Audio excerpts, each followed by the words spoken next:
નમસ્કાર મિત્રો, હું અજય કુકડિયા યુનિવર્સલ એકેડમીમાં આપ સર્વેનું હાર્દિક સ્વાગત કરું છું.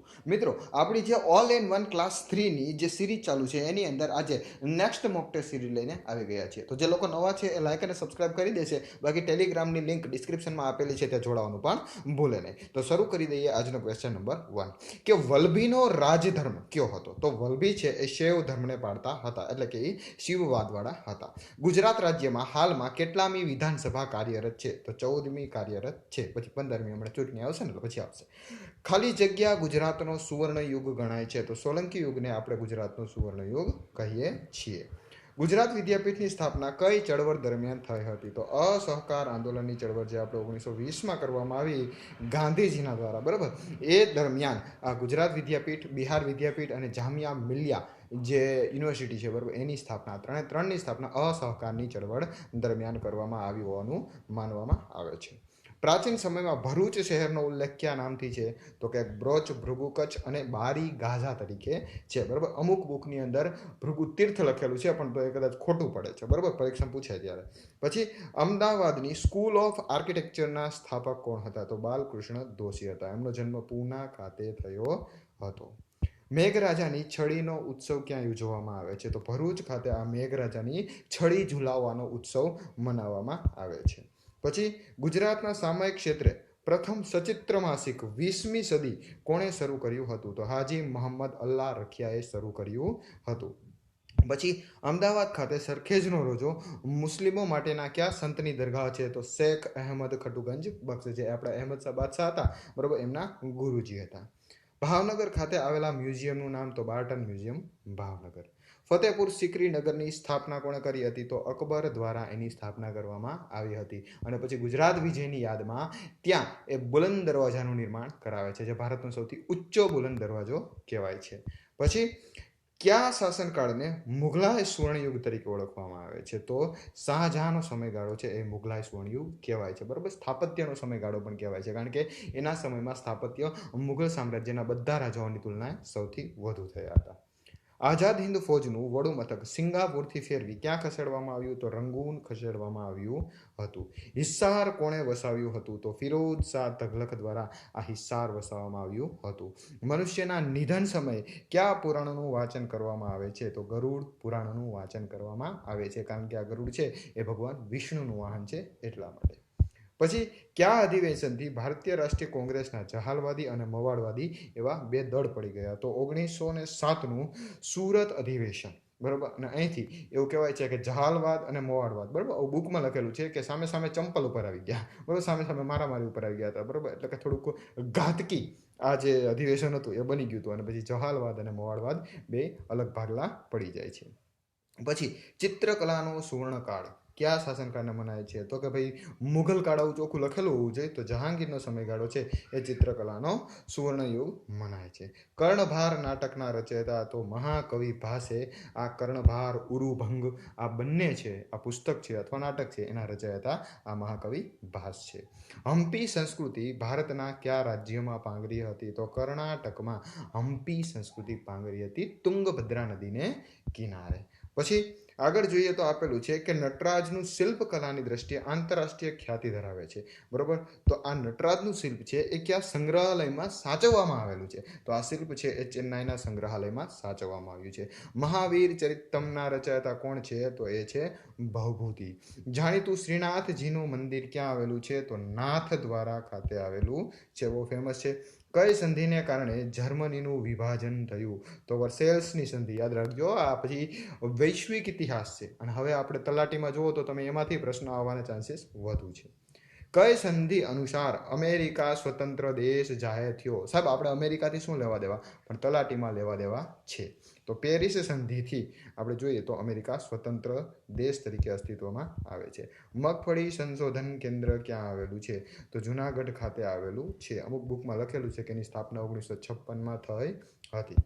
વડોદરા રાજ્ય તરફથી સૌ પ્રથમ ગુજરાતમાં પાતાળ કૂવો ક્યાં થયો? જો તમે વડોદરા રાજ્ય તરફથી જુઓ તો તમને એવું લાગે કે વડોદરામાં જોવું જોઈએ, આ પ્રશ્ન ખોટો છે, પણ વડોદરા રાજ્ય તરફથી સૌપ્રથમ મહેસાણામાં કૂવો 1935માં ખોદવામાં આવ્યો હતો, બરાબર. કોઈને એમ થાય કે ભાઈ વડોદરા તો અગાઉ કહી દીધું, બરાબર, એટલે યાદ રાખવાનું છે, થોડુંક સમજવા જેવો પ્રશ્ન હતો. બેહડાના વૃક્ષનો ઉપયોગ કઈ બાબત માટે થાય? તો આયુર્વેદિક ઔષધિ બનાવવા માટે થાય છે.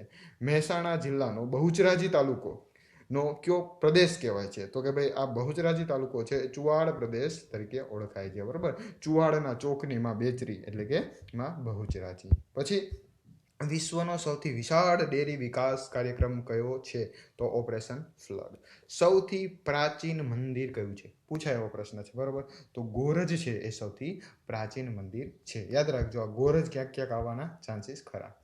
કંજેટા મધ માટે જાણીતું કયું સ્થળ છે? તો લીમખેડા, દાહોદમાં આવેલું આ લીમખેડા છે એ કંજેટા મધ માટે જાણીતું છે. માતૃ શ્રાદ્ધ માટે જાણીતું આવે એટલે કે બિંદુ સરોવર. એક બીજું અલ્પા સરોવર પણ છે. બરોબર, એટલે કે આ સિદ્ધપુરમાં આવેલું બિંદુ સરોવર માતૃ શ્રાદ્ધ માટે જાણીતું છે, પણ બાજુમાં એક બીજું આવેલું છે અલ્પા સરોવર. તો આ અલ્પા સરોવરને પણ આપણે યાદ રાખશું. બરોબર, કપિલ મુનિએ અહીં શ્રાદ્ધ કરેલું હતું. એ ઉપરાંત ભગવાન પરશુરામે એમની માતા રેણુકાજીનું અહીં શ્રાદ્ધ કરેલું હતું. તો એ યાદ રાખવાનું છે. કચ્છના ગરીબ નવાઝ તરીકે કોને ઓળખવામાં આવે છે? તો હાજી પીરને કચ્છના ગરીબે નવાઝ તરીકે ઓળખવામાં આવે છે. આઝાદીની લડાઈમાં સરદારનું માનીતું સ્થળ બારડોલી કયા જિલ્લામાં આવેલું છે? તો એ આવેલું છે સુરતમાં. આ બારડોલી સત્યાગ્રહ થયો હતો. અહીંયા સરદારનું બિરુદ વલ્લભભાઈ પટેલને મળ્યું અને એ કયા વર્ષે થયો? તો 1928માં થયો હતો. અને સરદાર વલ્લભભાઈ પટેલ છે એ કુંવરજીભાઈના કહેવાથી બરોબર આ નેતૃત્વ લે છે આવડો જે બારડોલી સત્યાગ્રહ થયો એનું. બરોબર, તો કુંવરજીભાઈના કહેવાથી એને નેતૃત્વ લીધું હતું. પછી આગળ જોઈએ તો દેશના કયા વિમાની મથક ઉપર પ્રવાસીઓની સૌથી વધુ અવર જવર રહેલી છે? તો ઇન્દિરા ગાંધી ઇન્ટરનેશનલ એરપોર્ટ. સૌપ્રથમ ભારતમાં વસ્તી ગણતરી કયા વર્ષે હાથ ધરાય? તો 1872માં. પછી એમ પૂછાય સૌપ્રથમ ભારતમાં નિયમિત વસ્તી ગણતરી ક્યારે હાથ ધરાય? તો 1881 થી. નિયમિત શબ્દ મૂકે એટલે તમારો જવાબ ફરી જાય છે. ઇન્દિરા સાગર યોજના કઈ નદી પર છે? તો નર્મદા નદી ઉપર છે. ઝેલમ, ચિનાબ અને રાવી કઈ નદી તંત્રનો ભાગ છે? તો સિંધુ પ્રવાહ પ્રણાલીનો ભાગ છે. બરોબર, પછી ભારતનું સૌથી મોટું જૈવ આર્થિક ક્ષેત્ર એટલે કે આપણું કચ્છનું મોટું રણ. બરાબર, 2008માં એને જૈવ આરક્ષિત ક્ષેત્ર જાહેર કરવામાં આવ્યું હતું. તો આવો પ્રશ્ન ક્યારેક ગૂગલી બોલ ફેંકી દેશે. સૂર્યની સપાટી પર શું દેખાય? મને તો કાંઈ નથી દેખાતું, હું તો જોઈ જ નથી શકતો. તો સૂર્યની સપાટી પર કાળા ધાબા કે સૂર્ય કલંકો દેખાય છે. પૃથ્વી પર પાણીના વિશાળ જથ્થાના આવરણને આપણે જલાવરણ કહીએ છીએ. સૂર્ય દરેક નક્ષત્રમાં કેટલા દિવસ રહે છે? 13.5 દિવસ રહે છે. ઉમરે ઊભી સાંભળું રે બોલ વાલમના, ઘરમાં સૂતી સાંભળું રે બોલ વાલમના, આ પંક્તિ કોની છે? તો મણિલાલ દેસાઈની છે. હાજી કાસમ તારી વીજળી, આ વીજળી કોનું નામ છે? પૂછાયેલો પ્રશ્ન છે. તો વીજળી છે એ આગબોટનું નામ છે. પછી ગુજરાતી નાટકના પિતા તરીકેનું બિરુદ કોને આપવામાં આવ્યું છે? તો રણછોડભાઈ ઉદયરામને ગુજરાતી નાટકના પિતા તરીકેનું બિરુદ મળેલું છે. કઈ ગુજરાતી સાહિત્ય સંસ્થાની શરૂઆતમાં વડોદરા સાહિત્ય સભા તરીકે ઓળખાતી હતી? તો એ હતી પ્રેમાનંદ સાહિત્ય સભા. બરોબર, કે જે વડોદરા સાહિત્ય સભા તરીકે ઓળખાતી હતી. પ્રેમાનંદનો જન્મ વડોદરામાં થયો હતો એટલે આ વડોદરા સાહિત્ય સભાનું નામ ફેરવી અને પછી પ્રેમાનંદનું નામ આપવામાં આવે છે અને બને છે પ્રેમાનંદ સાહિત્ય સભા. કવિ અખ્ખાનું મૂળ નામ? તો અક્ષય દાસ.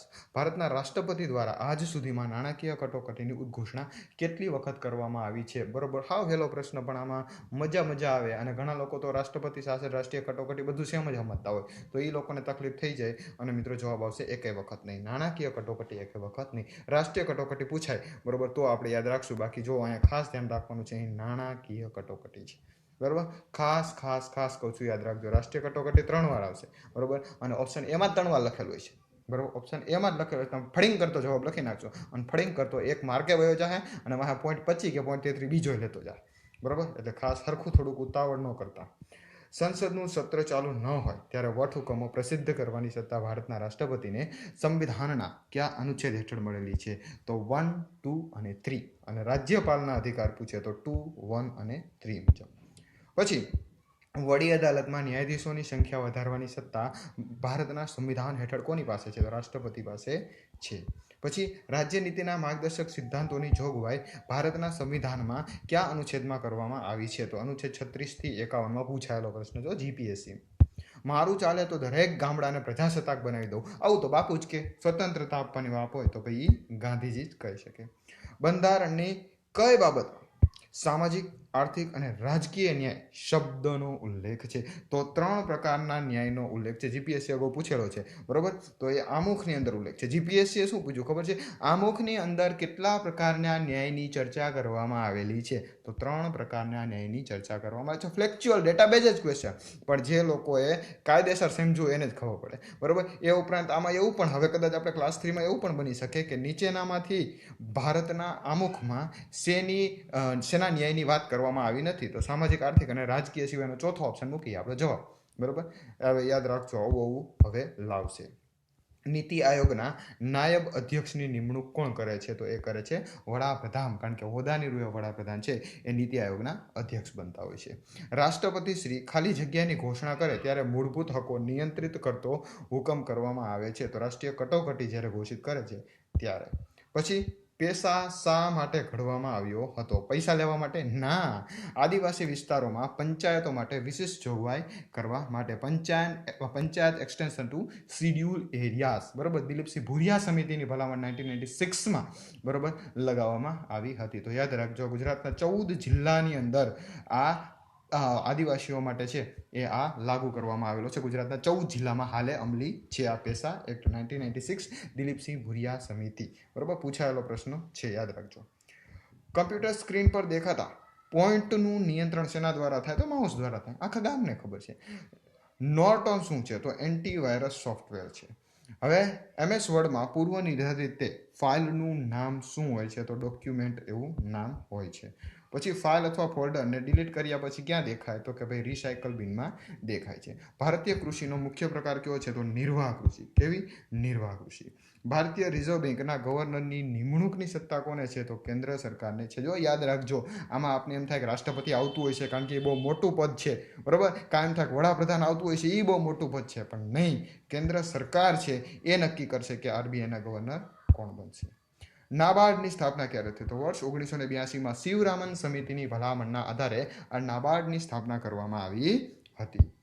વસ્તીની દ્રષ્ટિએ ભારતનું સૌથી મોટું રાજ્ય એટલે કે યુપી, બરોબર. મેં આઈ હું યુપી બિહાર લૂંટને. ચાલો આગળ જોઈએ. રબરનું ઉત્પાદન ભારતનું કયું રાજ્ય સૌથી વધુ કરે છે? તો કેરળ, બરોબર. યુપી અને બિહાર લૂંટવા આવ્યા છે, બરોબર, એવું ગીત આવે છે. દીવ કઈ હુકુમત નીચે હતું? તો પોર્ટુગીઝોની હુકુમત નીચે હતું. મિઝોરમની રાજધાની તો એજવાલ, બરાબર. આપણે આઇઝોલ કહી છીએ પણ ખરેખર નામ એજવાલ છે. ઉત્તરાખંડની રાજધાની તો દેહરાદૂન છે. કેરળની રાજધાની તો તિરુવનંતપુરમ છે. આ તો સહેલા પ્રશ્નો પણ જોડકામાં આવશે. 1 સેકન્ડ બરાબર કેટલા મિલી સેકન્ડ? તો 1000 મિલી સેકન્ડ. 1 હેક્ટર બરાબર કેટલા એકર? તો 2.47 એકર થાય. યાદ રાખજો, આવા એકમો ગોખી નાખવાના. 1 એકમ કદાચ આપણી પરીક્ષામાં આવશે. 2020ની ઓલિમ્પિક્સ ગેમ જાપાનના ટોક્યોમાં યોજાશે. તો 2024ની ક્યાં યોજાશે? તો પેરિસ, જે ફ્રાન્સમાં આવેલું છે, ત્યાં યોજાવાની છે. યાદ રાખજો, બરોબર. આ 2024ની વાત કરીએ ને, 24ની. પછી મીરાબાઈ ચાનુ કઈ રમત સાથે સંબંધિત છે? તો વેઇટ લિફ્ટિંગ સાથે સંબંધિત છે આ મીરાબાઈ ચાનુ. 2028ની ઓલિમ્પિક ગેમ્સનું સૂચિત સ્થળ કયું દર્શાવે છે? તો લોસ એન્જલ્સ. પછી ગુજરાતના ખેલાડી કિરણ ડાભી કઈ રમત સાથે સંકળાયેલા છે? તો બોડી બિલ્ડિંગ સાથે સંકળાયેલા છે. પછી સાહિત્ય માટેનો સરસ્વતી સન્માન એવોર્ડ કઈ સંસ્થા દ્વારા આપવામાં આવે છે? તો કે બિરલા ફાઉન્ડેશન દ્વારા આ સરસ્વતી સન્માન એવોર્ડ પ્રદાન કરવામાં આવે છે. તો પરીક્ષામાં પૂછાય છે, બરોબર, એટલે આને યાદ રાખવું આપણા માટે જરૂરી બને છે. ભારત સરકાર દ્વારા ખેલ રત્ન એવોર્ડ કયા નામથી એનાયત કરવામાં આવે છે? તો રાજીવ ગાંધી ખેલ રત્ન એવોર્ડ. પણ હવે આનું પણ નામ ફેરવી નાખવામાં આવ્યું છે, મેજર ધ્યાનચંદ ખેલ રત્ન એવોર્ડ. તો યાદ રાખવાનું, હવે રાજીવ ગાંધી ખેલ રત્ન એવોર્ડ આપવામાં આવતો નથી, બરોબર. મેજર ધ્યાનચંદનું નામ આપવામાં આવ્યું છે અને એની અંદર 25 લાખ રૂપિયા ધડાધડ કરતા રોકડા આપવામાં આવે છે. ડાયાબિટીસ દિવસ ક્યારે ઉજવવામાં આવે છે? જોડકામાં ડાયાબિટીસ દિવસ આવશે મિત્રો, યાદ રાખજો, 14મી નવેમ્બરના રોજ. ભારતમાં રાષ્ટ્રીય તબીબ દિવસ, જેને આપણે નેશનલ ડોક્ટર ડે કહે. જો ઇંગ્લિશ વાંચો એટલે ખબર પડી જાય, આ તબીબમાં થોડીક તકલીફ પડે. તો એની ઉજવણી છે એ 1 જુલાઈના રોજ કરવામાં આવશે. હરિજન સેવક સંઘની સ્થાપના કોણે કરી? તો ગાંધીજીએ કરી હતી. ભારતમાં ટેલિકોમ્યુનિકેશન ક્ષેત્રે સેટેલાઇટ દ્વારા નવી ટેકનોલોજી અને ભારતમાં સંદેશા વ્યવહારને આધુનિકતા આપનાર શામભાઈ પિત્રોડા, એટલે કે શામ પિત્રોડાનું મૂળ નામ શું હતું? તો સત્યનારાયણ હતું, પછી પ્રાચીન ભારતમાં સૌપ્રથમ તબીબી સેવાઓના સુધારક કોણ હતા? તો સુશ્રુતાચાર્ય, જેને આપણે સુશ્રુત કહીએ છીએ. વિદ્યુત દબાણ માપવાનું સાધન તો કે ભાઈ વોલ્ટામીટર છે, વોલ્ટ અને વોલ્ટા. ઓક્સિજન વાયુના શોધક તો જોસેફ પ્રેસ્ટલી છે. રુધિર જૂથના શોધક તો કાર્લ લેન્ડસ્ટીનર છે, યાદ રાખજો. પછી અભય દીવાની શોધ કોણે કરી હતી? તો હમ્ફ્રી ડેવી દ્વારા કરવામાં આવી હતી. આવો આપણે એક વિડીયો મૂકેલો છે કે કોને કઈ શોધ કરી છે શોર્ટકટ ટ્રીકથી, તો તમે ચેનલમાં જઈ અને જોઈ શકો છો. લેન્સના પાવરની માપણી શેમાં થાય? તો ડાયોપ્ટર્સમાં થાય છે. આ પૂછાયેલો પ્રશ્ન ખરો. લેઝર સંદર્ભે પાર રક્ત પ્રકાશને શું કહેવાય? તો ઇન્ફ્રારેડ લાઇટ અથવા ઇન્ફ્રારેડ કિરણો કહેવાય છે. ભારત દેશનો સૌપ્રથમ ઉપગ્રહ તૈયાર કરનાર વૈજ્ઞાનિકનું નામ તો યુ.આર. રાવ. પછી પીએનડીટી એક્ટ કોની સાથે સંબંધિત છે? તો ભ્રૂણ હત્યા સાથે સંબંધિત છે. મનરેગાનું આખું નામ Mahatma Gandhi national rural employment guarantee act. બરોબર, મગનરેગા નો કહેવાય ને, મનરેગા કહેવાય. સંયુક્ત રાષ્ટ્રનું કાર્યાલય તો કે ન્યુયોર્ક ખાતે આવેલું છે. જમીનને સૌથી વધુ પ્રદૂષિત કરનાર પરિબળ એટલે પ્લાસ્ટિક. વાવાઝોડું જમીનને સ્પર્શે તેને શું કહેવાય? એને લેન્ડફોલ કહેવામાં આવે છે. બરોબર, આ પ્રશ્ન પૂછાઈ ગયો છે 2 થી 3 વાર. બરોબર, આપણે ડિઝાસ્ટર મેનેજમેન્ટ પૂછે ને, આપત્તિ વ્યવસ્થા, એની અંદર આ પ્રશ્ન પૂછાયો છે, અથવા પર્યાવરણમાં પણ આવી શકે. ખાલી જગ્યા મનોરોગોના નિદાન અને સારવારનું કામ કરે છે તો ચિકિત્સા મનોવૈજ્ઞાનિકો. ભારતમાં સમાજ કાર્ય શિક્ષણની શરૂઆત કયા વર્ષથી થઈ? 1936 થી થઈ હતી. જ્યારે કોઈ વ્યક્તિ નોકરી ગુમાવે તો એ સ્થિતિને કેવા પ્રકારની ગતિશીલતા કહેવાય? ગુમાવે એટલે નીચે જાય તો એને નિમ્નગામી ગતિશીલતા કહેવાય. ખાલી જગ્યા એટલે પસંદગી કરેલ ઉદ્દીપક પર માનસિક કેન્દ્રીકરણ કરવાની ક્રિયા, તો એને ધ્યાન કહેવામાં આવે છે. 1 હોર્સ પાવર બરાબર કેટલા વોટ થાય? તો 747 નહીં આવે, 746 આવશે. બરોબર, 746 યાદ રાખજો. પછી વિડીયો ગેમના શોધક કોણ હતા? આ પૂછાયો. આપણે રમવું ગમે પણ ખબર નહીં કોણ શોધક હોય, તો બુશનેલ દ્વારા વિડીયો ગેમ શોધાઈ હતી. ક્ષય રોગના જીવાણુ કોણે શોધ્યા હતા? તો રોબર્ટ કોચે શોધ્યા હતા. ડાયાલિસિસ નો સંબંધ શેની સાથે છે? તો કિડની સાથે છે. કિડનીની સારવાર માટે ડાયાલિસિસ કરવામાં આવે છે. હડકવાની રસીના શોધક લુઈ પાસ્ચર હતા. બીજગણિતનો ઉપયોગ સૌપ્રથમ કયા ભારતીય દ્વારા કરવામાં આવ્યો? તો આર્યભટ્ટ દ્વારા. ભારતના પહેલા શીખ પ્રધાનમંત્રી બનનાર મનમોહન સિંહ હતા. બરોબર, નાણામંત્રી અગાઉ રહી ચૂક્યા હતા. જબરું વ્યક્તિત્વ. બરોબર. ભારતના પહેલા મુસ્લિમ રાષ્ટ્રપતિ કોણ હતા? તો ડોક્ટર ઝાકીર હુસૈન હતા. ઇંગ્લેન્ડમાં ઇન્ડિયા હાઉસ કયા ગુજરાતીએ સ્થાપ્યું હતું? તો શ્યામજી કૃષ્ણ વર્માએ ઇન્ડિયા હાઉસની સ્થાપના 1905માં ઇંગ્લેન્ડ ખાતે કરી હતી. મહાત્મા ગાંધીના પરમ મિત્ર અને સમાજ સુધારક કે જે દીનબંધુ તરીકે ઓળખાતા હતા, તેઓનું નામ? તો દીનબંધુ તરીકે ચાર્લ્સ એન્ડ્રુઝને ઓળખવામાં આવે છે. દાસબંધુ તરીકે ચિત્તરંજન દાસને ઓળખવામાં આવે છે અને દીનબંધુ તરીકે ચાર્લ્સ એન્ડ્રુઝને ઓળખવામાં આવે છે. જ્યારે પ્રશ્ન પૂછશે ત્યારે ઓપ્શનમાં 2 છે. 100 સેમી બરાબર કેટલા મીટર? તો 1 મીટર. નાગાલેન્ડની રાજધાની તો કોહિમા છે. આ જોડકું તો આમાંથી આવવાનું જ છે રાજધાનીનું. મલેશિયાનું ચલણી નાણું રિંગીટ છે. જોડકામાં તો પૂછાયેલું છે. મધ્યપ્રદેશના ભોપાલ ખાતે આવેલા એરપોર્ટનું નામ પૂછાયેલો પ્રશ્ન છે. રાજા ભોજ એરપોર્ટ. ઇમ્ફાલ કયા રાજ્યની રાજધાની છે? તો મિસ્ટર મણિપુર. બરોબર. 100 હેક્ટર બરાબર કેટલા ચોરસ કિમી થાય? તો 1 ચોરસ કિમી થાય છે. આ પ્રશ્ન પણ પૂછાયેલો છે અને મને ખ્યાલ છે ત્યાં લગભગ આરએમસીમાં પણ આ પ્રશ્ન હતો, જે હમણાં 2021માં આપણે લેવાની હતી આરએમસીમાં. પછી દર વર્ષે ગણેશ ચતુર્થી ક્યારે આવે છે? તો ભાદરવા સુદ ચોથના દિવસે. સીબીએસઈ બોર્ડનું પૂરું નામ? Central board of secondary education. Medical ક્ષેત્રમાં વિદ્યાર્થીઓના પ્રવેશ માટે જરૂરી નીટ પરીક્ષાનું પૂર્ણ નામ જણાવો. તો પૂછાયેલો પ્રશ્ન છે. બરોબર, આઈ થિંક જમાદારમાં. National eligibility cum entrance test. બરોબર. પછી આંધ્રપ્રદેશની રાજધાની તો 2025માં અમરાવતી બનવાની છે. બરાબર, તો હાલ તો આપણે હૈદરાબાદ જ રાખીએ. યુનાઇટેડ પેમેન્ટ ઇન્ટરફેસ કઈ બેંકની નવી એપ્લિકેશન છે? તો આરબીઆઈ બેંકની નવી એપ્લિકેશન છે. મ્યુચ્યુઅલ ફંડ પર કોનું નિયંત્રણ હોય? તો સેબીનું નિયંત્રણ હોય છે. કઈ નેટ બેન્કિંગ સેવાઓ તમામ સમયે ઉપલબ્ધ હોય? તો આઈએમપીએસ ઇમિડિયેટ પેમેન્ટ સર્વિસ.